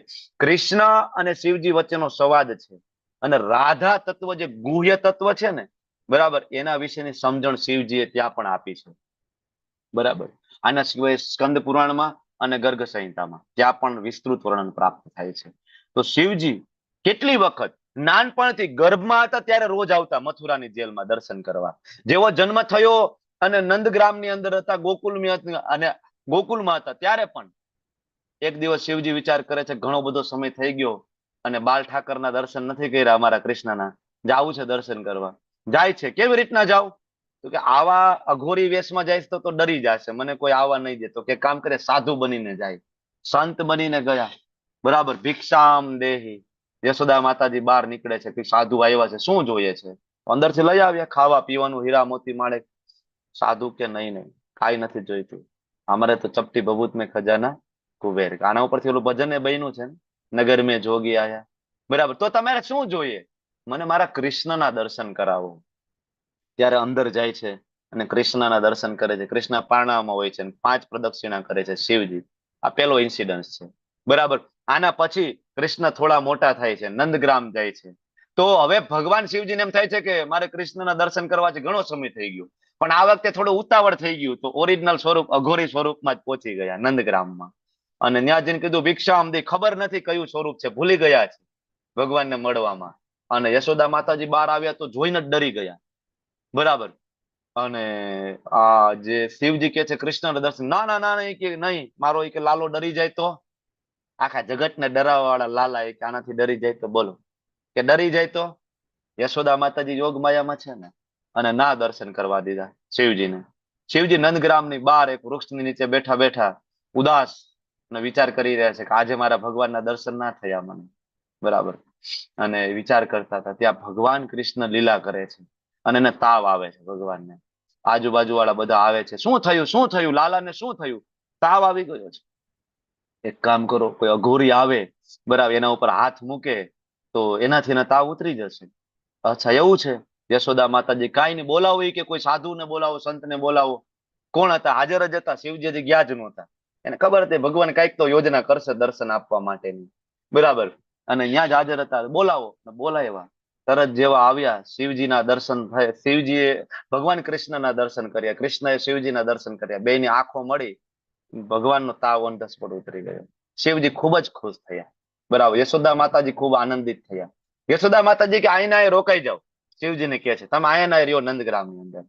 શિવજી કે રોકાઈ તો જાવ મૈયા, પણ એક શરત છે. શું? મને રોજ પ્રસાદ મળે તો રોકાઈ જાવ, બરાબર, નંદગ્રામની અંદર. તો કે હા રોકાઈ જાવ.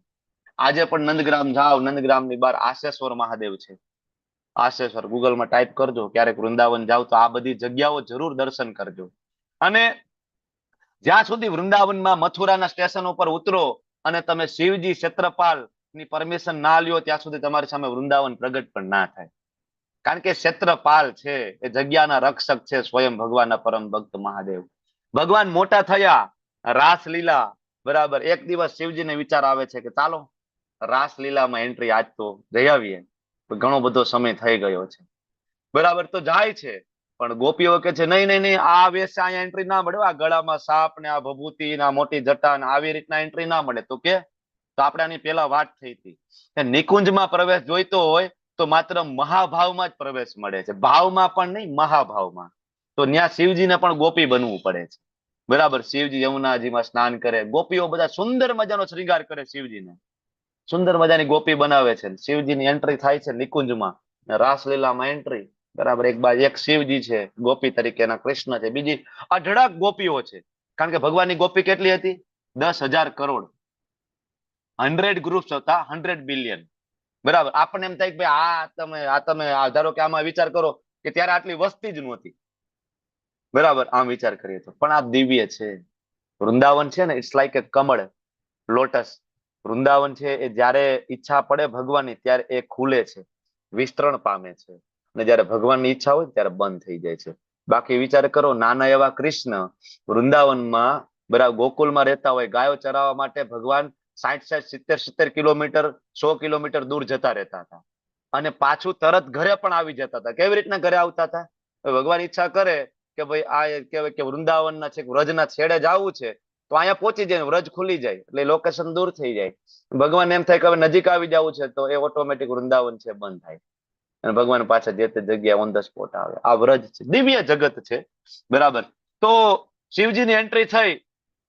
બીજી બધી ગોપીઓ વિચાર કરે છે કે બીજી બધી ગોપીઓ નાજુક નમલી, બરાબર, એકદમ નાની નાની ગોપીઓ. જો ગોપીઓનો મતલબ એવું નથી કે નાની નાની છોકરીઓ જ હતી, પણ એમાં બધી સ્ત્રીઓ હતી, બરાબર. મોટી ઉંમરની વૃદ્ધાથી લઈ અને નાની નાની બાળકીઓ સુધીની બધી હતી, બરાબર. પણ બીજી બધી વિચાર કરે છે કે બાકી બધી વૃંદાવનની અમારી ગોપીઓ નાજુક નમળી છે ને આ ભરાવદાર ને હુષ્ટપૃષ્ટ આ કોણ? પહાડી, ઊંચી, આમ એકદમ આટલી બોડીમાં આ કોણ નવીન લાગે છે? અને આની પેલા આવું ઘણી વાર થયું હતું, અસુરો આવી રીતના પ્રવેશ મેળવી લેતા હતા, બરાબર, માયા કરીને, બરાબર. તો આ ગોપીનું કોઈક અસુર લાગે છે, બધી ભેગી થઈને પકડી લીધી, બોલી કે કોણ છે તું? બરાબર, નહીતર હમણાં અહીંયા હમણાં ધોલાઈ ચાલુ થશે.